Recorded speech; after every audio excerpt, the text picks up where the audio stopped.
Yasa ma wakwa ba no tweba pounds meduasa enso. Ye sorry ana ye ba kuma so tun for ma me ye nnadu ba ko. Ohene so obe 11 days ye dey ka se yenko. So the 12 days mani so nyina ebiri me sa nti tun for we de aye de aye oka. No na ti ahemfi ho. Anapa ko se anyimra wudi na medi bugum na me bugum. Yes ye ko enim ne ade.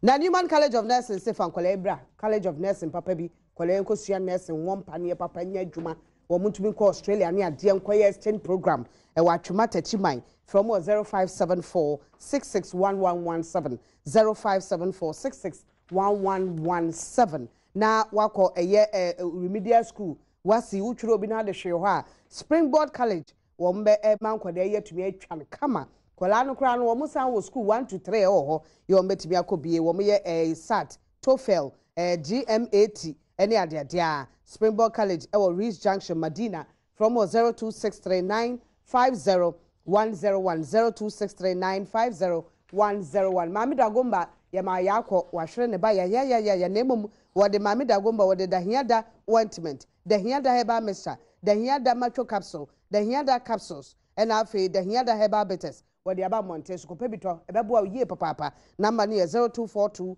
046783 0242046783 na Africa World say ne fa ente wodo eba kopiem ewo eye Monrovia Liberia eno be frase December neto so midumienu $199 per no wadu Monrovia wo to Tuesday watu kwada watu eye kwasiada no wadu wako Monrovia eno so de edidara kwa mu anya kwasia bia pre papa Africa World no na de de wo mu no kra ne say wo say bronya ebeyi obi bia ye obeya shopping o palace that dey o kra dey fly Africa World ya keep a boarding pass no unya duru palace ya 5% discount umpe we na apede na watumi etu anamon to free ne 08002002000 GTP New Star GTP Evoke wo mo na jafra ye ntoma na yi abanti ye ntimo fanchai na yentumi ensu enua na kakra mene estate for True City for ena eba beje adwuma wo mo estate na dia ba montation na dia se de ho ayefe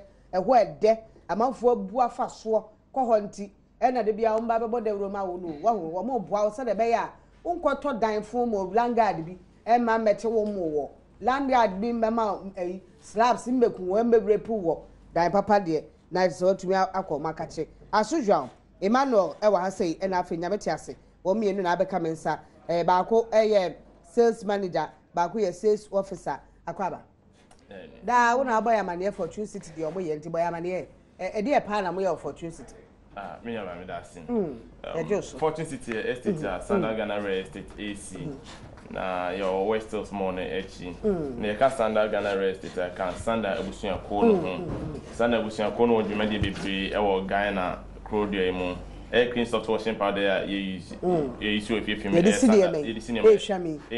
standard product Frotals marketing about 70% air try for that no chrome hair saprade and also standard product but only product a hold of baby na you who say a dying who adeswaya so back be all my mu enti you who are buying just as a or West Small 140-acre land. Yes, Momo de ne fia bemu. Enti manso twi bia ne ho. Ene ohene manso bia na obi akwalangas bia ba ban ya register. Ya register. Enti yakwaje 140-acre. Ana ya fence ni na ye see 5 communities ewo. Na de eduso ne Diamond Villa. 3 and 4 bedroom abosan fe fa ye ton. Enti eno for West Small cheaper. Ya asase amanso twibia ne manso bia ne ho na treme dan wodo a wo mu the estate no describe treme na me hu se dan bi si be hey we dan ne bi de ho na po that artificial card yes mo we a 4-bedroom house. Okay, currently near 6-story buildings, 3 in a 4-bedroom detached and a semi-detached. And now we a typical example and 4-bedroom house. Yes, I went to dine. A higher 4-bedroom house with a garage. It is all back ground floor now. Your living area and your dining area. Now from ground floor, from Pachai. Your 1-bedroom and so forth. And usually visitors room. Omo ya visitors room. And form ho na so your boys quarters. And no form wa. And no in-house and no can dine ho. Our dining room. Your kitchen kesiye, storage area so from the hall visitors room no. At boys quarters not the kakra by laundry area na etwem. Laundry area wo ho no mo a nti so fi laundry na call boys quarters ho no. O call show also I was 3 bedrooms. Master bedroom no ensuite and assign so walk-in closet. There's an ensuite no toilet and bath wo mu. Bia wo mu. O walk-in closet so e wo mu. Just baby I don't tell you be say it say abrofu de ya. Wo mu closet papa say we ade. Nti unkoto wardrobe. Wardrobes ni adi na wo dining the da. Ye fittings ni fixtures ni na ya fixes. Ni na wo sa rooms but we dey walk-in closet. Walk-in closet so unanti kom na wakoyi untare ultimate do ironing board ni ade esim. And I was a big family area. I was show honoma family area honum so your terrace for honoma obetumi atena ho agem from a family area na kwese hall foforo. Exactly. I was show obetumi atena ho ahwe TV. Nya ho ho na wesani aba form. Wesani aba form. And I say so balcony kese obetumi atena ho amount 9 view sir. Amount 9 view e community nim. And a 3 bedroom pachanya. Balcony ni too. Master bedroom no balcony. And a family area na so a big balcony pachai. And 3 bedrooms na so no the same size no any the same size a plan no you pay but just that 1 bedroom form and 2 bedrooms also a size for family area living area dining area and now form na kitchen and laundry area semi detached and so for the 3 bedroom and start pep and say but just that this time no a boom almost share wall. But it's the same 3 bedrooms now. Or privacy, or gates, or no so peer free if you are no so any gates. You don't share anything apart from wall now a divide. Maybe I'll go to the balcony, I'll be who's on the balcony. Debbie, who's out. We any chair say now we're so any chair different side, sir. Sunny a dining. Only need track a beer, oh, and Debbie. You, said the community no craty. Oh, apart from Diana, I'll describe as a 4 bedroom with a modern pub. But if your dine was here and a boys quarters were inside, but a 10 hokakra. Now, cross row balcony out, balcony back, front and back balcony. Now, I said a family area, now bedroom and suit. Well, and as a modern area, say, I let it here, area, how long can I say? Nana ya say ahwefo bi hu no TV so no ye hu ni say krum ha no pressure no do so nti wo be ye adwuma na wo bra so nya ba bi asomdwe ho na wokọ eno nti aye nneema bebre e wo community no ma be boa ma ho asetena no aye nika ye wo swimming pool e wo community no ye wo tennis court ye wo gym e wo honom e wo gym instructor Tisia adwuma swimming pool your swimming pool attendant wo ho 24/7 o pese ko swim o be guide you to down ho wo sa opportunity to down ho ma wo sa opportunity no afi your basketball court your children playground from Kwala no your small shop do ho no mo e ben Westers the be pese to BB now to drive on Westers betumi ato drinks bi your sitting area e wo community ni mo a guys am pese mo kotena se dim ho nkomo your clubhouse or honma ni nyina e adwuma sisi no be bisa sa ho ahombanbo te sen community na ya to fence wo afa community ni nyina ho e the electric fence ato so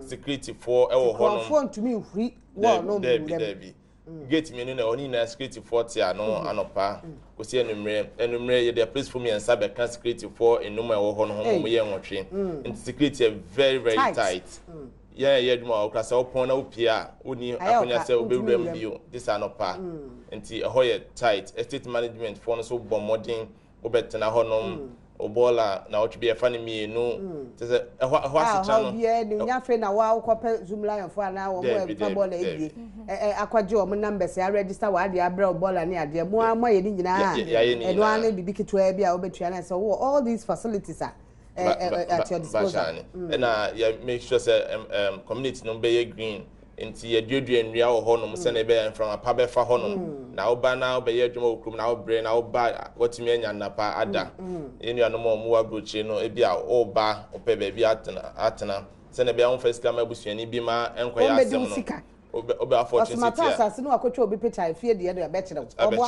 oba fortune city a osika ne wodan ne ne de ahya won sa na afi yakwa ni na obi be ka se ni tua no so etisen nitua no wode scan na maya ahode ho na betumi atwa ni na afre kwa ye beje ye do da ahye onsa ahode ni ho nso a ye betumi ama efi bosumi dun num edumienu ekofin dun wotwe 12 to 18 months na wode atua na nkakra ko se obetua wi na do da ahye onsa ena ye ne banks bi ni mortgage companies bi ye adwuma omonso so pese omomboa ombetumi abeto dynama omobetua ama na bosumi bi wotua na nkakra omombetua ama 5 to 15 years na wode atua na nkakra tell them eya na say wotua rent na wode tua dynamica wonderful umpe we na apede mesre wada mo bi na ada wo kotwa se obi okro wo dan ni bi so nye papa wo muton dan ni bi wo bekwa kwatrem ni ya betu say aton ama foforo ana akra dan no quality do kra ne nkoyie and I said their design it we kra no you don't need another architect to be no assign because this is modern